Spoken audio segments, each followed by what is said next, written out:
Hi, everybody, and welcome to Misscliks D&D Devotion. How are you doing today? So good, Neil. Oh, We are currently on date night. Date Yeah. night. Yeah, Trump. Anna and Neil. Yeah, this is like the OGs of Misscliks Oh. D&D. I didn't even Yeah. realize that. Mm-hmm. We don't miss weeks, guys. No, we're here.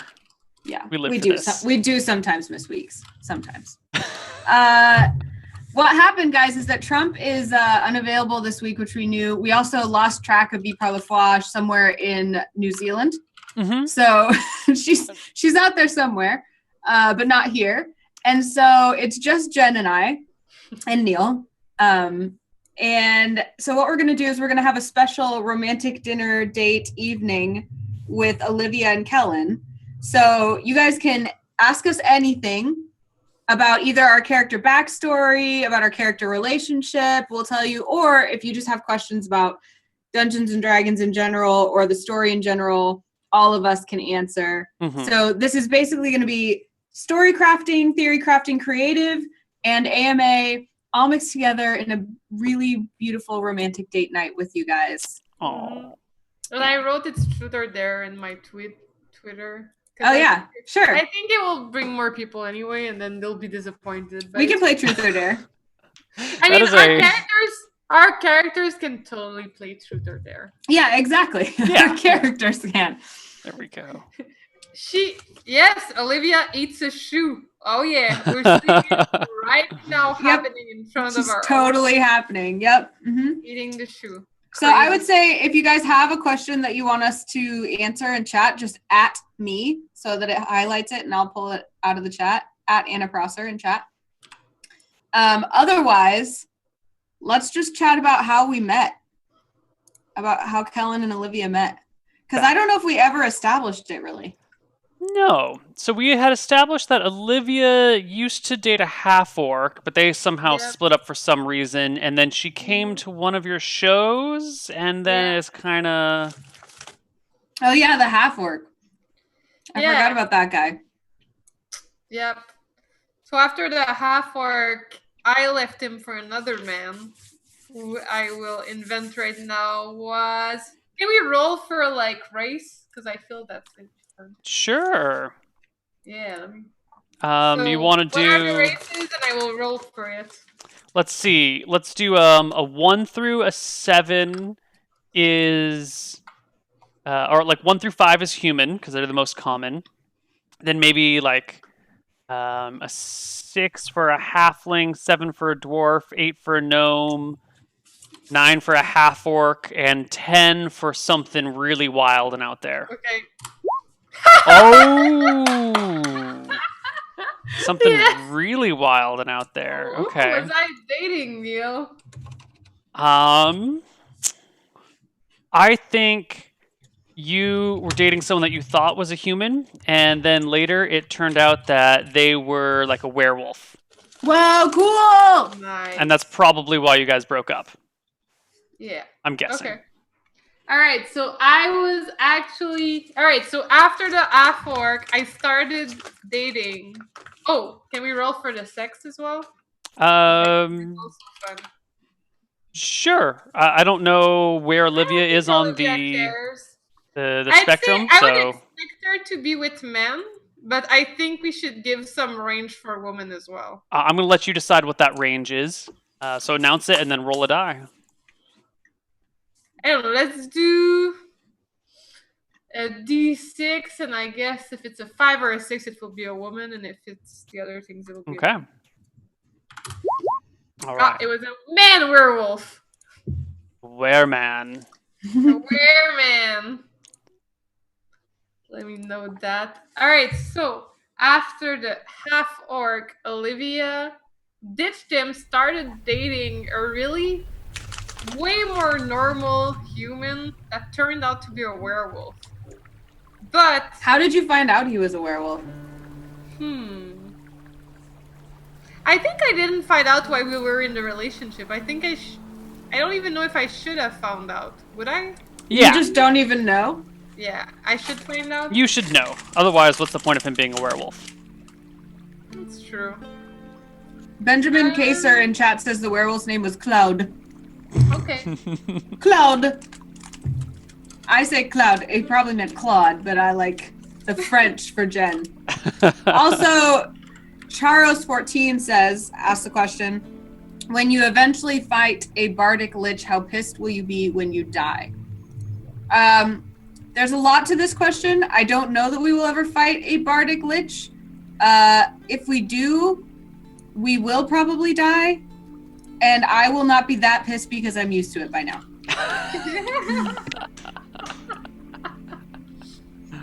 Jen, what do you think? I'm gonna be pissed. I'm always pissed. Yeah, Jen's always really mad. Okay, so I met Anna's character, Killen, while I was actually following this new guy who I was dating named Claude, who happened to be a werewolf.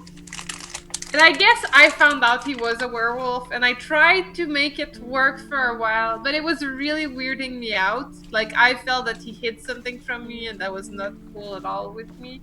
And, you know, we ended up at this show on our date night, trying to make things work. And at this show, there was this gorgeous-looking elf that was playing a magical song, spoken word, touched my heart. Oh, yeah. Had to leave the werewolf for Kellen. Oh. Did you, like, officially break up with him, or did you ghost him? I ghosted him. He's a werewolf! Let's be like, you know, it's kind of weird. Werewolfism can happen to anybody. It's happened to a lot of my characters. Okay. Oh, and I wrote in my bio that Claude the werewolf was really a big fan of you, by the way, Kellen. Oh, no He way. actually introduced me to you. So I know him? I know Cloud? Well, you know that he was your fan, like a big fan. So he was like a fan, was like, hey, Olivia, come to the show with me. Yeah. These guys are great. And then Olivia comes and, Yeah. like, totally falls for the lead Yeah. singer of the show. Yep. And then leaves him. Spoken word, baby.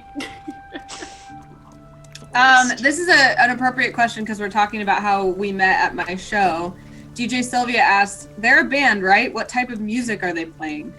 It's interesting because we've created this world where, like, we play medieval instruments. Like, I play a hurdy-gurdy and a lute, and Kes plays an ocarina. And so we have medieval instruments, but the way we talk about our music is almost as though it's like hipster alternative, I think. But we're famous for spoken word, which nobody else is doing. It's like a brand new thing. So spoken word, like poetry music. But I think I picture our like musical style as kind of like hipster, folky alternative. Jen, what do you think our musical style is? Sorry, my cat just... When I'm not paying attention to her, she likes to like scratch my chair, which is made out of leather. So I'm like, no! Don't! Protecting the chair. The musical style? No, it's definitely like... How would we describe it today? Like, you know, this kind of weird music. I guess it's like, not alternate, experimental. Oh, yeah. You know, like, I would imagine that today's equivalent would be like an experimental music where you have soundtracks with, like, you know, sometimes there's like something that kind of sounds like water and then wind and like a weird whoa. Some like weird new agey stuff. And then like tonal, experimental new age rhythmic things with like maybe like you're like whispering words in there that mean kind of nothing. Yeah, I think that's totally true, and I think that we I get the sense that we are like kind of a hipster pop band. Like, we pay the bills with our hits that are like digestible, but then at every show we're putting in some like very artsy experimental thing that like people don't really get them. Yeah, they don't, but they put up with it because they like our big hits, you know? Yeah, like sing the song. Yeah, pound the table, sing the song. Yeah, like pound the table, sing the song. Yeah, I think that Thoughts on a Dark Road in the Dark of Night, or Thoughts on a Brick Road in the Dark of Night is probably our only like crossover success. Yeah, it's a little bit. I agree. It's like free. Yeah, it's And kind of experimental. That's how you got to me, right? It was the song that made Olivia go for it. Yeah, and so that's why we're so close, because she really gets the like experimental music. So I have a question for you. Olivia, what is Olivia's idea of a perfect date? April 23rd. Because all you need is a light jacket. You guys know Miss Congeniality? Neither of you? Oh, I recently watched that and was really disappointed by it. I also tried to watch that other one that you were talking about the girl who'd never been kissed and had to turn it off. It was so bad. This is an important meme. April 23rd, all you need is a light jacket is like a very important meme. I'm sorry. Anyway, it's fine. We can move on. There's also multiple questions in chat we have lined up after this. Sure, too, but Olivia, what is the perfect date for Olivia? Olivia. Well, so I'd say it's probably like, actually, I think it would be something that really surprises her and takes her out of her comfort zone. So like, she would have issues telling you what's her perfect date, because as soon as she told this, it kind of loses its magic. Like there's, you know, like it has to be unexpected for her to really enjoy it. Oh, she likes spontaneity. Yeah. I so see. like doing crazy things that would be memorable. I could try to like come up with an example, but like, yeah, like I could imagine one day she would think that she's on this routine or that she's on this journey, and let's say her boyfriend would go like, you know what, today, screw this, like we're stealing a horse or buying a horse or whatever. And either one. We're gonna like, well, either could work out for her, even though she's kind of a good person. Like I'm pretty sure she could roll with this because it's spontaneous, it's passionate, and you'd be like, you know what? You remember this one time where we talked about the sunset on the mountain? Let's go there. But it could also be like, you know what? Let's cross this desert and go see this undead shrine that whatever magic thing is in it, or it could be like anything surprising. I would say that's the answer. Okay. I think Kellen's idea of a perfect date is like creating art together. It's like sitting down and writing some things out. Like anything, singing a song together, like spontaneously dancing, anything that creates art collaboratively, that's his perfect date.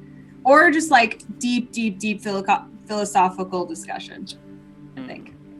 But he likes being spontaneous for Olivia too. Like he likes basically just making her happy, as he's an entertainer, right? So as much as he likes to say he's an artist and he doesn't care what people think and he just does his art, really he likes to please people. So the whole, like, the reason Olivia holds all the money and all of that is like he actually doesn't care about anything as long as she's happy with him, basically. So for Kellen, the perfect date would be something creative or something that would please Olivia. Yeah. Or deep. Okay. This is good because now Kellen knows what to do to make Olivia happy. So here's an interesting question from Gorak. I've disliked 50% of every season of Misscliks I've seen. I've only seen the original, Demigods, Outbreak, and Seaborn, and I've only liked the last two. How would you three sell this to me as something I should watch? And also, what is this even about? So, it's a blunt question. Yeah. I mean, first piece of advice is like, Twitch is full of content that you either like or don't like, and that's totally going to be on you. Like, I don't like a lot of streams on Twitch too, so I don't watch them. So if you don't like this story, then great. There's like tons of other ones because we've been playing for 4 years, and I'm really glad you liked 50% of them because that's like actually a really good success ratio. That's 2 years of content. I know, that's really, really good.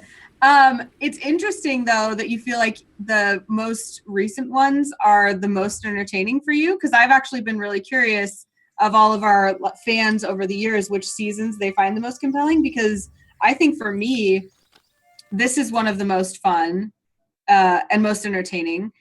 Pirates Edition was hands down the most entertaining for me, I would say. And let's see, if I had to pick one more, I'd probably pick Demigods.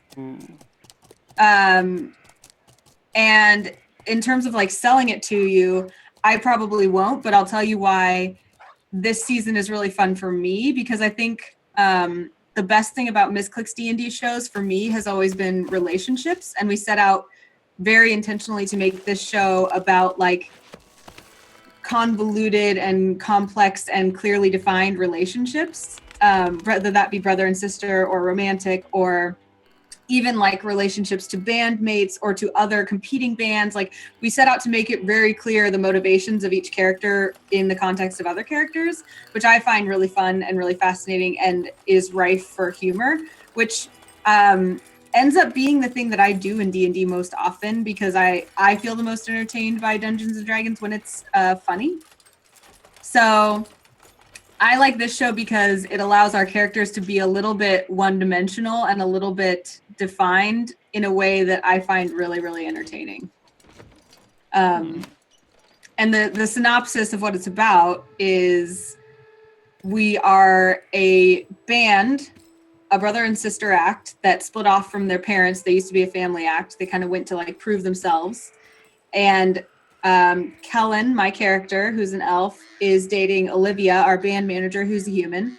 And my sister, Kess, is dating our bodyguard, we've now made him, Ransom, who's a human.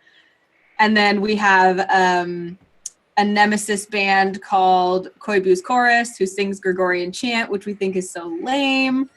And we've had some enemies who have become friends. So there's a whole lot to catch up on, but I'm really enjoying this season because of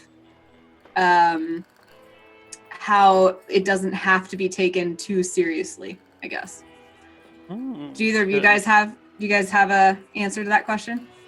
I think I agree with you that the relationships is what sets devotion apart, but I also feel like this allows that sort of focus on relationships and that sort of whimsical, this is kind of a goofy show because, you know, we're dating and we're playing in this band. Right. I think that goofiness really opens the door to do a lot more fun things. Like, we're not so focused on combat, and so people tend to get a little bit more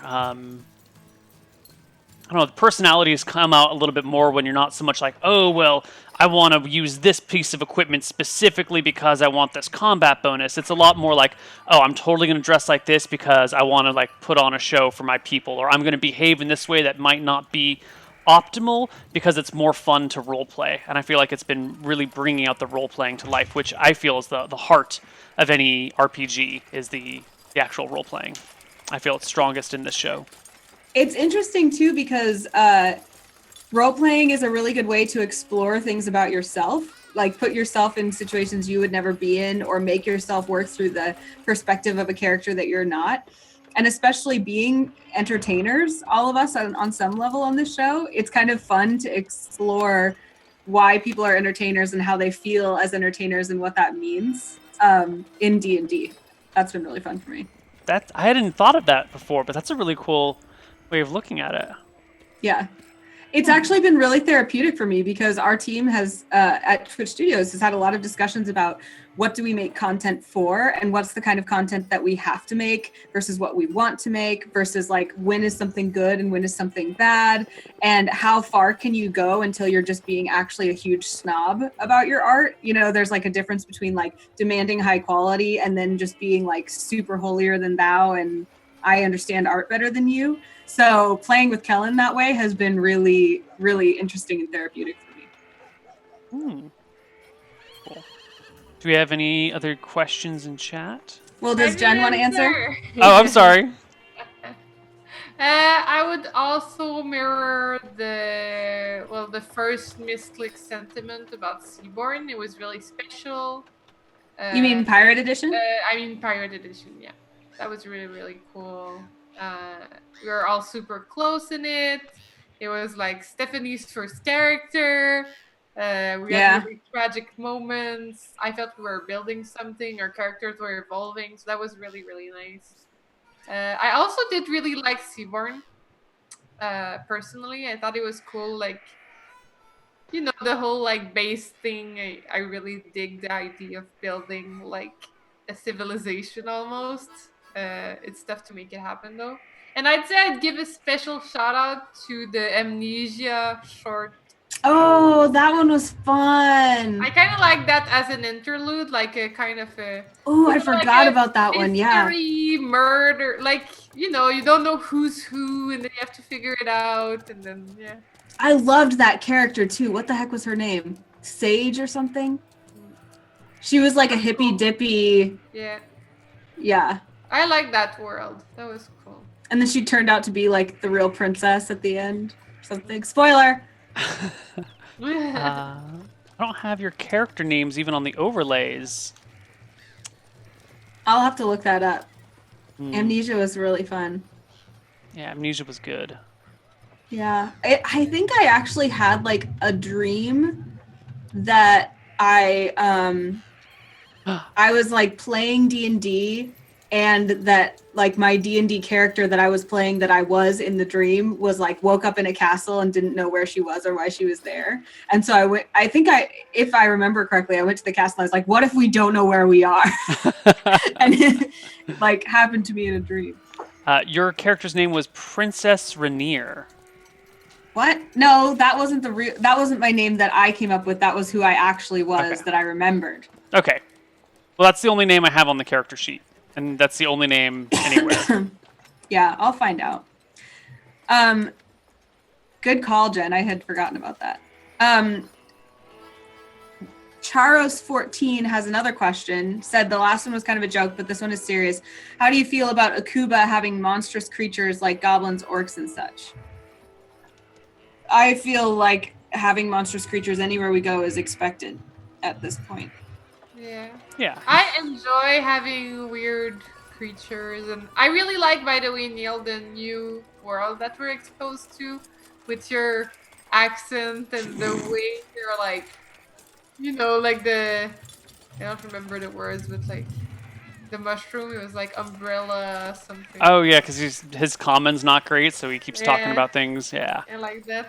I have fun with that, but I can really only do that one accent, so all my things end up eventually just evolving towards that because I'm really bad at it. It's okay, it's a Cuban, Yeah, but it's also the same accent I've used for elves and other campaigns, and it all just kind of blends together. I need to work on my voices. Let's see. In chat, there's our classifications are. There are 2 bards, a cleric, and a fighter.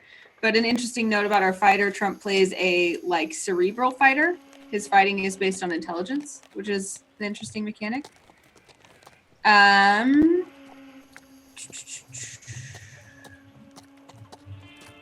trying to find. There was another question. I'm sad that the zombie one didn't work out at all. We went so fast.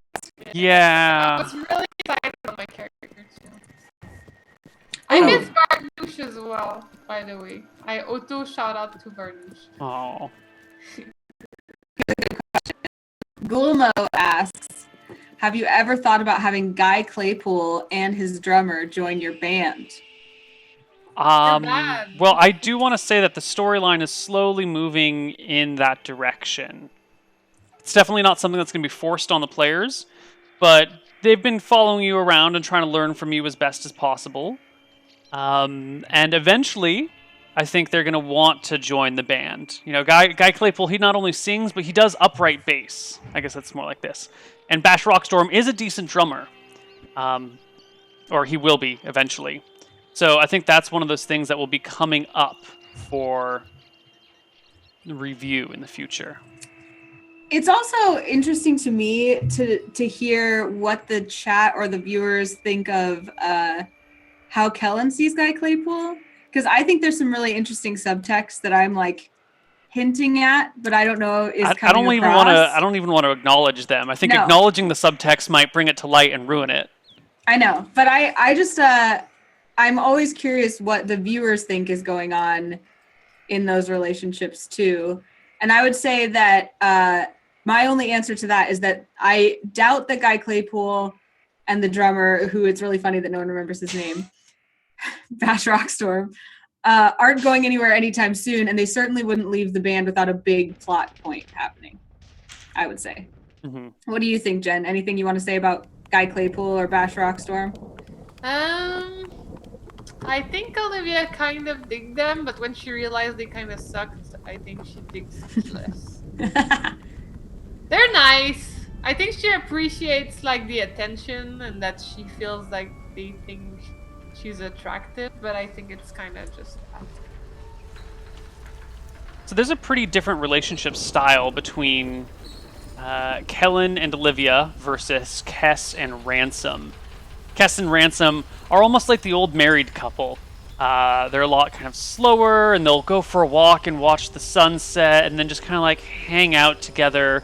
And the two of you have a much more wild, kind of passionate sort of relationship. Do you feel like there is any... I don't want to say anything to learn between the two of them, but how do you feel about the differences between your two parallel relationships? As an aside, before I answer that, I want to say Akita86 reminded me that I changed my name all the time when I was in Amnesia. That's why I don't remember my name, because remember, I just made up names. Do you remember? That's right. Too. I think we all did, no? No, yeah, but I was just like, my name is Mushroom, my name is Sunshine. Like, I just like adopted names every single episode. And there was someone who kept track of them all. At some point. Yeah. Oh yeah, You Bunny. Bunny or yeah. And I would name you guys things too all the time. Yeah. That was fun. Amnesia was good. Yeah. Good. Sure. Anyway, sorry. But good question. So the differences, how do we view the differences between our relationships? Yeah. What do I think about that? Jen, do you want to go first? I'd say... I mean, both relationships are valid. Like, all relationships are valid in life. So, like... Well, but, like, does Olivia look at them and go, oh my god, they're so boring? Or is Olivia... how does Olivia view them? Olivia sees, like, no value in their relationship. Like, I don't know. It's kind of a... Like... You know, it's a common folk relationship from Olivia's eyes. Like, no passion, no intensity, no interest. Not everyone can be in love like us, you know? No. Mm-hmm. She gets bored pretty quickly, so she's already bored of their relationship, that's for sure. I think Kellen sees it as like, he just wants his sister to be like happy and secure. So he's like, well, she seems to be happy and she knows what she wants, so that's fine. Like, if that works for her. I don't think he's impressed by Ransom because I think he respects him. He thinks that Ransom is good at certain things, but the things that Kellen cares about, Ransom doesn't care about, and vice versa. So I think it's like, Kellen doesn't think he and Ransom are ever going to be BFFs, but he just is kind of like, well, you make my sister happy, so I like you, I guess. Yeah. I think Olivia kind of finds it entertaining when Ransom's not that nice to Kess. Really? Like, slightly entertaining. Like, a little bit of drama, like when she's bored. Yeah. I think we both like drama, definitely. But I do think that both of us think our relationship is, like, way more real than theirs. I mean, it's clearly the superior relationship. Right. Which is probably immature, like you said. Like, I think our characters, not even necessarily immature, but just their way of thinking about relationships is less mature. Yeah. Like, the idea, at least from Anna's viewpoint, the idea of a relationship being based on just how you feel is a more like limited and less mature way of thinking about a relationship, where maybe Cass and Ransom have a more like thinking about being partners, thinking about being committed, like, you know, a step further in terms of like a long-term real partnership type of relationship, where ours is more like fireworks and romance and blah blah blah, you know. Yeah, I don't think Olivia's thinking long term, but at the same time I don't think she's the type of character to think long term. Like, if she's happy now, it doesn't matter if she thinks she'll be happy in this situation tomorrow. Yeah, and that totally keeps Kellen on his toes, because he's like constantly a little afraid that Olivia's just going to lose interest in him, and that would devastate his self-esteem. Speaking of, Olivia, what would cause you to lose interest in Kellen? I think if things get too stale, my character is probably gonna get really, really bored and start looking for her own trouble, whatever that means. Mm. Um, and I guess, well, if he would stop trying to like make her entertained, that could also be an easy like go to. And I guess if at some point the stars line up, if something really impresses her or like triggers her, like I'm always looking for passion for Olivia. So like if something crazy, wild, unexpected, sexy happens, I think she would go for it. Okay. I don't know how to like. I think it's a feeling thing. So like when I'll feel it for her, I'll make her go for it. Okay. But like it could also be with like Kellen, right? Like it doesn't have to be with someone else. Like she could suddenly go like, you know what? Let's like get married. I've got some ideas. Mm. Speaking of ideas, Neil, Charos14 clarifies that they were talking about having these monstrous creatures in the cities like Akuba. So like that there are goblins in the bar as opposed to like out in the forest. So do you have anything to say about why Akuba is that way? I want one of the problems that I struggle with from a creative angle in D&D campaigns is making things feel foreign enough. It's especially hard cross-racially when you're dealing with like humans and elves. And I've lately been having elves not as playable characters outside of this campaign because I want to create the allure of elves as this weird, mysterious race. I think the fact that they live to be so long really would change the way they view the world. And so, with respect to elves, I've tried to... Well, with respect to all these races in foreign areas, I've been trying to make them feel different and outlandish, and you go there and you're like, wow, that's weird, and you like, elves aren't playable because I want my elves to have this viewpoint of these really strange creatures that just don't care about what's happening because they live, 1,000 years, and so, whatever, there's a famine right now, that's fine, we've got food supplies, we're prepared for the next 600 years anyway. And I wanted Akuba to have the feeling of that same sort of wonderment. And culturally, it's hard to create that sort of wonderment right away for players when they walk in. It's difficult to describe an entire culture in a few sentences in a D&D campaign. And so I was using monstrous races around as that sort of culture shock moment of what the hell, there's goblins in here and everyone's fine with that, but they're evil monsters and they smell bad and they're always attacking things. So I'm using them to create to build the Akuban kingdom as this bizarre place that doesn't quite meet your existing expectations. And the same thing with the bartender asking you to pay money to perform there. It's like they have a different culture. You don't pay performers pay you to host, to like play in your venue. And so I'm trying to mix it up and actually make it feel different, not just different from our current world, but different from the campaign area that the players came from. I know that's a long answer. I think that's good. I was curious too. DJ Sylvia asks, have you guys ever played other tabletops other than D&D? The answer is yes. Quick list. We played a ton of Dungeon World as one-offs on this channel. Played Monster Hearts here. Can you guys think of any others I'm not thinking of right now? I don't know about on different Misscliks. editions. We played like 5th Yeah. edition, second, Yeah. modified. I've dabbled in a few other campaign styles. There's some Arthurian one. Can't remember Oh, what it's called. Apocalypse World. We play Apocalypse World every Thursday. Not we, but Misscliks. Misscliks, yeah. And this campaign's a bit different too. Like we're doing the special leveling up system. Yeah. Yeah, This and you one guys is haven't... always a Neil edition.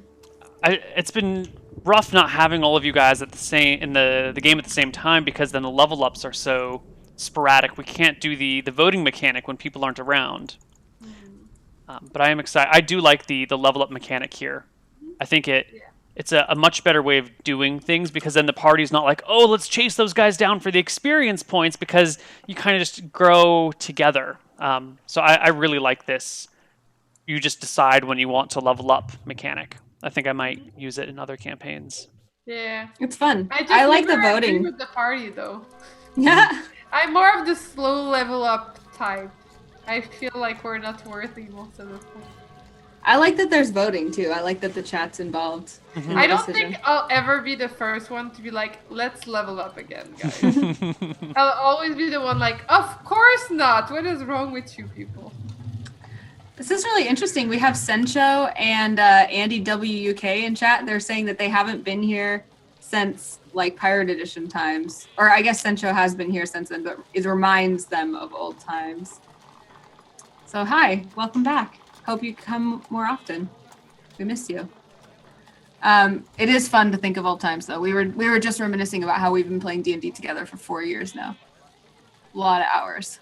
A lot of hours. I can't even imagine how many hours that is. It's a lot.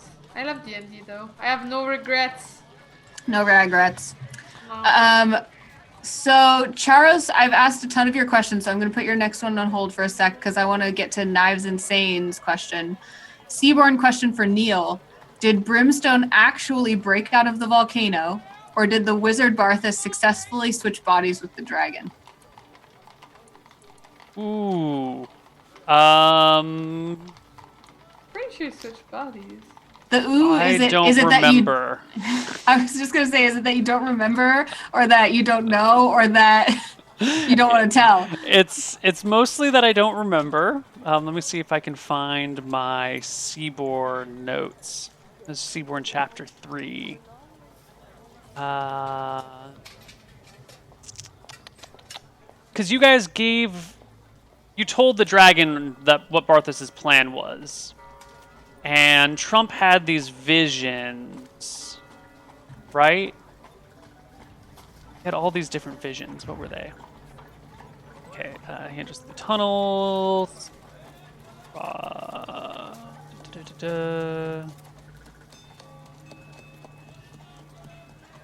Round man, la la la la la. The man stretches out her hand.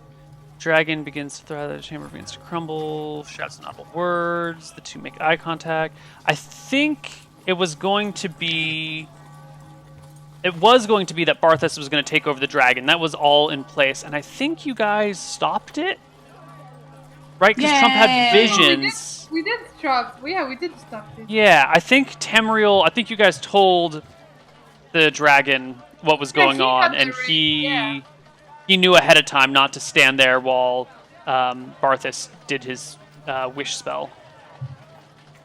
I think. Answered. Also want to give a shout out. Igigi91 says 4 years of Misscliks D&D. I think you have been around the entire time. I remember that, so thank you. And then Boss Bedlam throws in Bananars. You guys remember the Bananars? Oh my god. We're so great at naming things. We really are. Mostly to annoy Neil, too. Pimpernel.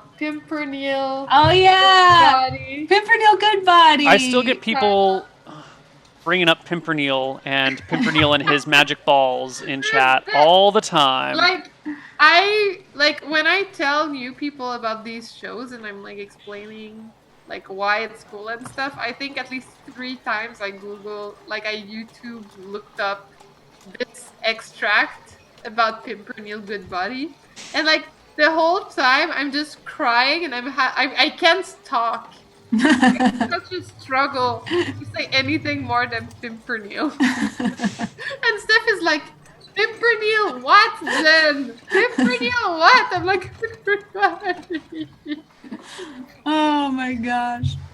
Yeah, I show them that to show how fun it can be, and then I show them when Steph's character died and we're all crying, and I'm like, that's why.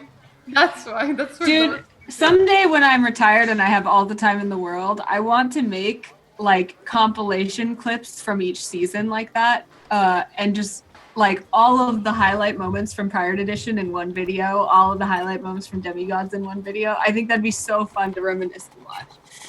I'm never gonna have time for that, but someday. Totally, Anna. I know you'll do it. Yeah. So another question from Cheros14 for me is Kellen bi or gay? I I kind of feel like this, if I were to say, might spoil some of the fun tension that we're potentially building. Also, I will say, though, that when I set out with the character, I wasn't positive. And I kind of do that with a lot of characters where I start out with kind of a basic framework and allow them to kind of tell me who they are as I play them. So I didn't know at first. I'm not even positive that I know for sure now, but Kellen is in the midst of telling me, I guess. Gorak asks, are you able to list the seasons of Misscliks in which Jeff made an appearance and or took a main role? Because let's face it, your husband is pretty amazing, hence one of the reasons you put a ring on it. He has been in a whole bunch. He's guested, and he also DM'd one. When he was playing the Spec Person the Third. Yeah, he came on and played Spec Person the Third, one of his trademark characters. There's a one-off if you go to like special on YouTube, like the special shows or one-offs or Misscliks Chronicles or whatever that playlist is called. I think it's like Misscliks Dungeon World in Control Edition, I think is what it's called, the one that he DM'd. That was really fun. There was a lot of poop talk as usual. I think every video that we have had him in, if I've done it, I've tagged Jeff Robinson in it. So if you search Misscliks Jeff Robinson or Misscliks in Control on YouTube, you should probably be able to find it.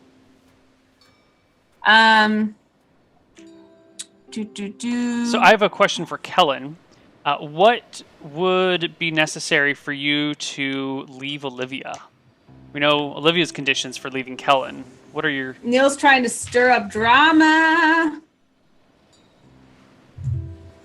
No comment? I think that what I can tell so far is there's not a whole lot that Olivia could do that would make Kellen like get bored with her, because part of why he likes her is just like he desperately needs her approval. Mm-hmm. I think if she was unfaithful to him, it would cause like a really big dramatic thing. But I think if she like begged him for forgiveness, he could probably come around to it. So I don't think that would be like the end. I think it would just be like so dramatic.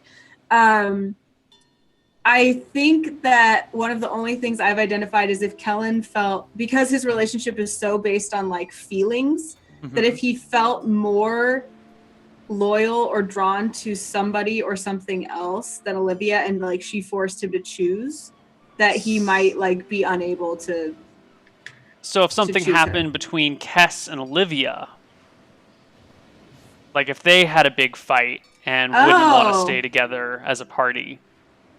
Probably, yeah. But I don't even, I mean, like that's like the classic family versus romance mm-hmm. thing. Like, I think that's almost every character. But I even mean that if Kellen, like, if he fell for someone else, you know, okay. and he, like, couldn't help it, and it was just tearing him apart and, like, emotionally. But I don't know, even then, like, maybe not. I'm not positive. But that would be a compelling, like, because, like I said, because he's so wrapped up in his own emotions, and he thinks that's, like, the most real thing in the world is how you feel about something, you know? Which is... Would you want to be with two people at a time? Oh, I don't know. I've never asked. I've never asked Kellen that. Interesting. I don't know, though, because he's definitely really jealous. Because he doesn't, you know, like, he never... Whenever Olivia's like flirting with someone else, he's never like, oh, that's okay, that's just her, I know she comes home to me. Like, he's very jealous. So I don't know if he could handle that. Think about it. Maybe someday they'll have that talk. I guess so. I know they've been dropping lots of bombs on each other. Yeah. I'm still trying to figure out how Olivia feels about the whole baby thing. Yeah. I know, that's fun. Yeah, that's good. That was out of nowhere, by the way. I didn't premeditate that at all. I was just like, bleh. Oh yeah, Jeff played as a duck. When Maud was our DM, Jeff played, in Maud's system, she created her own system that's basically just tons of D20 rolls. And she was like, from 1 to 5, you're a human. From 5 to 10, you're an elf. From 10 to 15, you're blah, blah, blah, blah, blah. And if you roll a 20, you are what, Jeff? And Jeff was like, a duck. And she's like, okay, a duck. And he rolled a 20. So he played the whole time as a duck. I like that. Yeah, it was great. Oh, there was also like this. We did do one session where I did the DM. Yeah. Oh, the mermaid adventure. That was so Yeah. fun. I thought it was cool, special, stressful, interesting. But, Yeah. I think, and Neil helped you, right? He helped you prep and everything. I think for the monsters, or was it Steven? I think Steven helped you. Yeah. Yeah, Steven helped me like figure out like the roles for the monsters and stuff. Mm-hmm. And he gave me a couple references because we did 5th edition, I think. Right. But I improvised a lot of shit, to be honest. I had like 4 or 5 template evil creatures, which I knew like where-ish I wanted to put them, and then I kind of winged it. Like when I felt the party was doing too well, I kind of just threw in a little bit more. Yeah. Oh, Boss Bedlam reminded me that Jeff played a Minotaur in Demigods. He played Yeah, that's the one. That's the one I was trying to refer to earlier. He was Yeah. in Demigods? He was Yeah. in Pirate Edition as a Minotaur. Was it Pirate Edition? I thought it was Demigods. He built a 'Cause I thought- canoe or a boat in Pirate 'Cause it was Edition, with- right? He built the canoe in Demigods, didn't he? Because I thought he was interacting with Adia. Maybe I'm wrong. This is all blending together. Tyrell? The name of the Minotaur, because I remember I named Marybelle after him. Tyrant. That was his name. Tyrant. Marybelle Tyre after Tyrant. How cute. Mm. A lot of my characters are actually derivative of Jeff, which is like really embarrassing because I want to be like my own creative person, but I just like him so much that I always I end up. My original username was Uncontrollable. I remember Literally that. derivative of In Control. Yeah. I know. Yeah. I just like him. Oh, that's cute.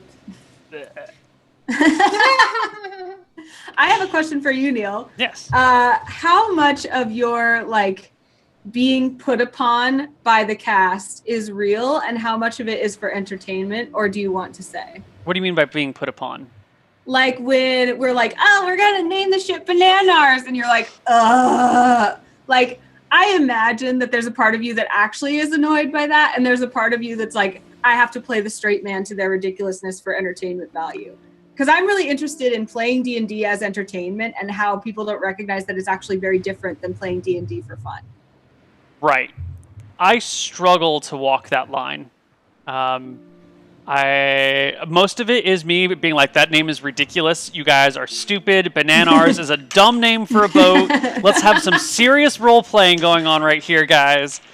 So I would prefer a more serious campaign where everyone's taking things very, very literally and stressing out over these things. And I think it's nice to have people being wacky and goofy, and it kind of like helps pull me back from my holier than thou, my art is my own, and you guys are doing it wrong moments. So most of it is honest. Maybe a few times I'll ham it up, but it's good. You need people to balance you out, and you guys are just stupid enough to balance me out. Why, thank you, Neil. That's really sweet. We're there for you. I have one question for chat. So we haven't had guests in a while, but if you had to pick one guest, who would you pick to come on the show? I have a guest that I want to come on the show. Do you want to say who it is? It would be Rob. You guys don't know him. He's not a streamer. He's an old friend of mine back from way back when. We used to play in person together, and he plays on with my Sunday group most of the time. He's the best role player I know. He's fantastic. What makes him so good? He's just really into the characters and the personality, and he's creative and clever and quick, and he's been playing this game for a long time. I would love to bring him on, but we would need to do it on like a Kellen Olivia one-off or something, just so that he can, properly mess with your relationship. That'd be really fun. I'm totally down. I like it. Yeah, if we could get Rob coming to play reprise his role as Curry Silvertongue, I think that'd be pretty good. I would, if I could have one guest, I would have Vin Diesel because he plays D&D,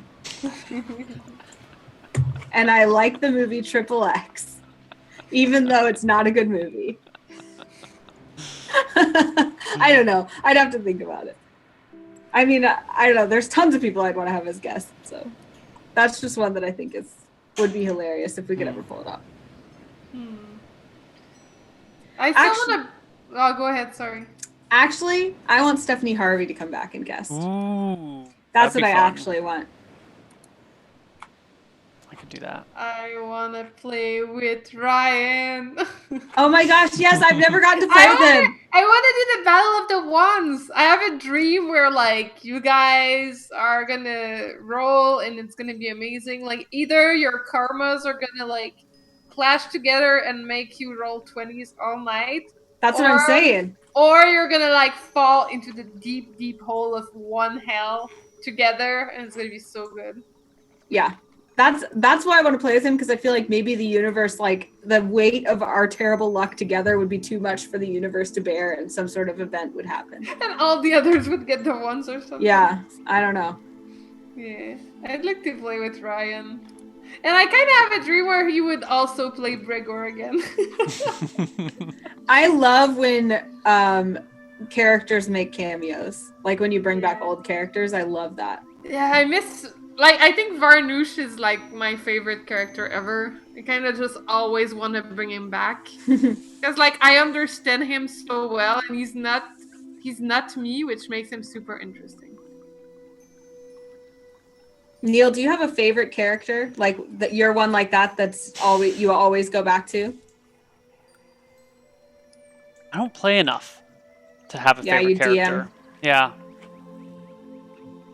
What about I'm forgetting his name right now, but this guy. Uncle Oris? Uncle Oris! I loved Uncle Oris. I kind of feel the way about Uncle Oris that George Lucas feels about Star Wars. Like, I was really enjoying playing Uncle Oris, and then I feel like the viewers took him and ran with him in a way that stopped making him my own, and I'm just kind of content to leave him be on the side of the road. Because other people's expectations of him are different from what I expect. I liked Uncle Oris.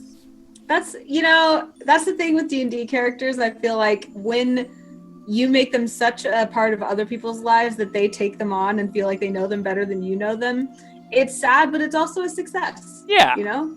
Yeah. You've put something out in the world that people adopted. Sencho just posted a picture of his special edition Misscliks D8, which there are only, like, I think there are less than 20 of those dice. Yeah, that one. There are less than 20 of those in the entire world. The only people who have them are people who were players or Neil on the show, people who guested on the show, and people who were scurvy dogs, meaning like our initial mods on the channel early on. I also still have that dice, and it's a D8, which is like a lot of people will do D20s for special novelty dice, but ours was a D8 because we played with a special 2-point Neil system that used a D8 more than other campaigns would. So that's pretty special. Yeah. Well, that's about an hour. That is. And that's the end of the questions on the chat that I see. I guess my only other question for you guys is there any problems you have with either Kess or Ransom that could be explored or expanded on?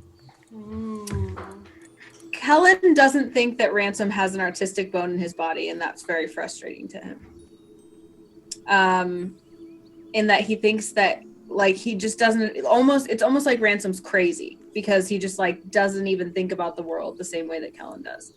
So he's either nuts or he's just like a non-entity in a lot of cases. But then he does like save Kellen from a lot of bad situations because he actually does understand the world in a way that Kellen doesn't. So in those situations, he like respects him even though he just doesn't get it. Right.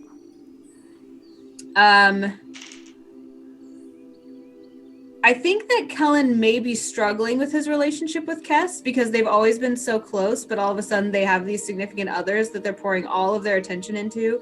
So Kess and Kellen like only work together, you know what I mean? And they don't like spend time together or talk about things deeply. Mm-hmm. So I think that his relationship with her might be struggling even though they've always been really, really close. Okay. Fair enough. Olivia, how do you feel about Kess and Ransom? Is there anything there that we could get into in further episodes? Yeah, for sure. I think with Cass, that's a good question. I think she probably thinks Cass is boring, but like that doesn't really have any impact directly. If Cass would start spending a lot of time with Kellen and take his attention away from Olivia, or try to like make him come to his senses and realize that Olivia's not all that, I think he'd be really annoyed. And I think that Ransom, while he's like kind of mean sometimes, I think she kind of likes the entertainment value of like Ransom's actions sometimes.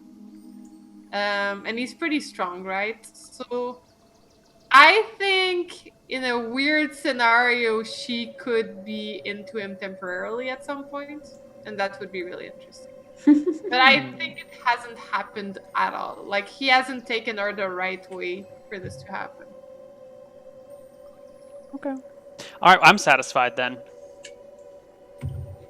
Neil's got all the potential drama he needs. I'm interested, Neil, because you said that you prefer more serious campaigns.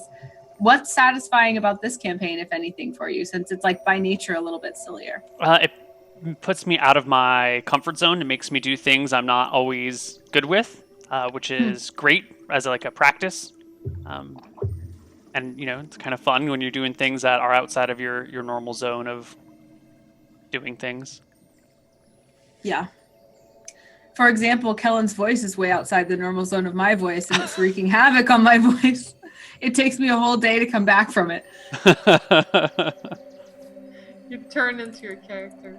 Well, it's really easy for me to slip into Valley Girl speak naturally. So there's that doesn't go away for a day, but it's also like it's way down in my throat in here, and I'm actually a natural like singing soprano. So it takes it takes a toll on my vocal cords, actually. What's the difference between you and Kellen? Can you do it for us? So Kellen's like way down here, like way in the back of your throat. So it's like your throat's like closed, kind of like it's, you know? So I put like a lot of strain right here on my vocal cords, whereas I speak way more up in my like soft palate naturally. Because as a singer, that's where you're supposed to sing, is up here, you know? So So it's actually an interesting exercise for me to see if I'm strengthening or hurting my voice. So I'm trying to be really conscious of how because I'm interested in amateur voice acting. So it's an interesting thing for me. You've also done some singing in the past and produced some original, maybe not compositions, but lyrics to songs and performed them.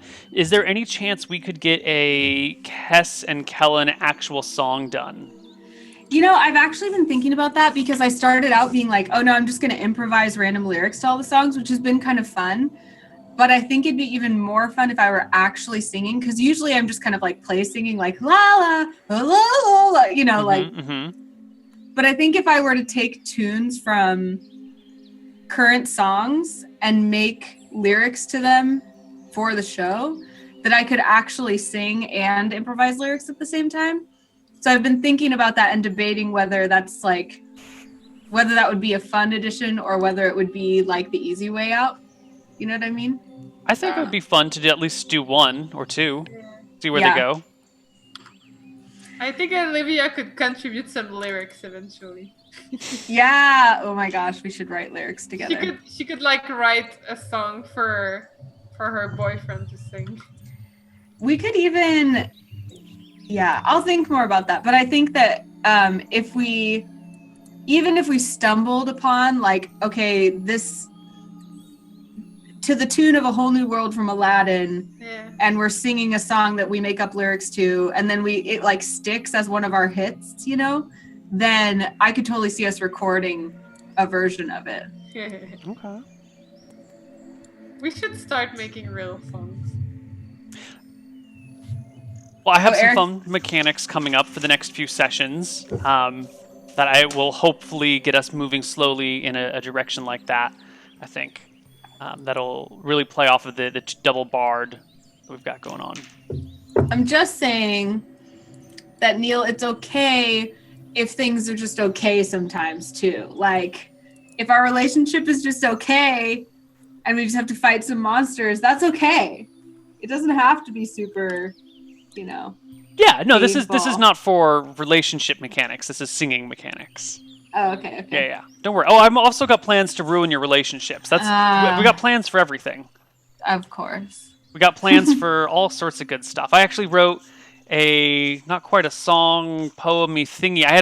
I had a artistic composition for today's session, but then today's session got canceled, so we'll have to recycle it for another session. Are you making some Koibu's chorus songs, Neil? No, I don't think Gregorian chant has any real words in it. It has Latin words, doesn't it? Is it words or is it just tones? I don't know. I think it's words. Yeah. Okay. I mean, let's Google it because I should know that. I took some Gregorian some chant music classes. classes.